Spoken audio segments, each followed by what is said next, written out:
बीते नवरात्रों पर मुझे एक प्रश्न सबसे ज्यादा आया कि जब भी मैं नवरात्रि रखता हूँ या रखती हूँ तो मुझे गुस्सा बहुत आता है। मेरे घर पर लड़ाई बहुत हो जाती है। नॉर्मल डेज में मैं ठीक रहता हूँ या रहती हूँ, लेकिन जब भी नवरात्रों की मैं व्रत या साधना करती हूँ तो मुझे गुस्सा अपरंपार आता है। अब लोग मुझसे पूछते हैं कि ऐसा प्रभु जी क्या होता है कि हमको उस समय पर बहुत ज्यादा गुस्सा आता है। तो चलिए मैं बताता हूँ आपको गुस्सा आने का कारण क्या है। पहली चीज तो ये होती है कि हमारे घर में या फिर हमारे शरीर के अंदर कई बार नकारात्मक शक्ति विराजमान होती है। कुछ लोगों के पितृ उनके शरीरों के अंदर बैठे होते हैं।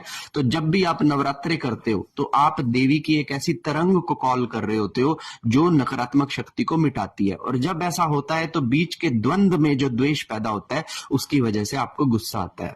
दूसरा कारण, जब भी आपको इस तरह से गुस्सा आता है नवरात्रों के ऊपर, तो आप तो पॉजिटिविटी को कैरी कर रहे हो, लेकिन आपके घर में आपकी सास, आपका पति, आपके बच्चे में से कोई, आपका भाई बहन, माता पिता में से कोई एक ऐसा व्यक्ति जो नेगेटिविटी को कैरी करता है, तो आपकी लड़ाई होने लगती है। आपको उस व्यक्ति से दूर से ही खिज चढ़ने लगती है कि ये व्यक्ति ऐसा क्यों है। तो इस वजह से भी आपके घर में लड़ाई होती है। और तीसरी जो कारण होता है, जो सबसे मेन कारण मैं बताता हूं, कि कुछ लोगों ने अपने पास्ट के अंदर कुछ ऐसी गलतियां की हैं कि उनके ऊपर नेगेटिविटी का स्वरूप, देवी का स्वरूप लेकर उनके शरीर पर आना होता है। तो ऐसे लोग अगर कोई व्रत साधनाएं कर लेते हैं तो इन लोगों को हाजिरी आ जाती है।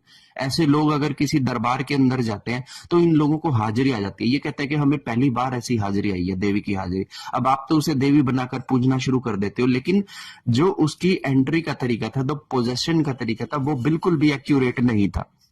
तो ऐसे में आप लोग जो ये नवरात्रों के दिनों में जो गुस्सा करते हो, जो एंजाइटी करते हो, होती है आपको, जो लड़ाई हो जाती है आपकी, आपको इनके ऊपर कंट्रोल रखना चाहिए। क्योंकि अगर आप इस पे नियंत्रण नहीं कर पा रहे हो तो आप इस ऊर्जा को सही रूप से डाइजेस्ट भी नहीं कर पाओगे। गुस्सा आना बुरी बात नहीं है। मैंने कभी नहीं कहा कि आपको गुस्सा आना नवरात्रों के ऊपर बुरी बात है, लेकिन इस पर कंट्रोल करना वो बहुत ज्यादा जरूरी है। मेक श्योर कि जब भी ऐसा हो, आप अपने घर के किसी भी पानी पीने के बर्तन में चांदी के सिक्के या चांदी का चम्मच रखें और उसी पानी को पिएं, जिससे आपका फायर एलिमेंट हमेशा ठंडा रहे और आपको गुस्सा आने में कमी महसूस हो, घर के अंदर लड़ाई कलेश में कमी महसूस हो। तो ऐसा कर कर आप अपने इस गुस्से को रोक सकते हैं। और नवरात्रि की साधना सबको फलदायी देने वाली साधना है। देवी माता कभी किसी का बुरा नहीं करती, सिर्फ बुरे व्यक्ति को छोड़कर। तो इस बात को आप ध्यान में रखिएगा और हमेशा देवी की इसी तरह से निरंतर पूजा कीजिएगा। हर हर महादेव, जय माता दी।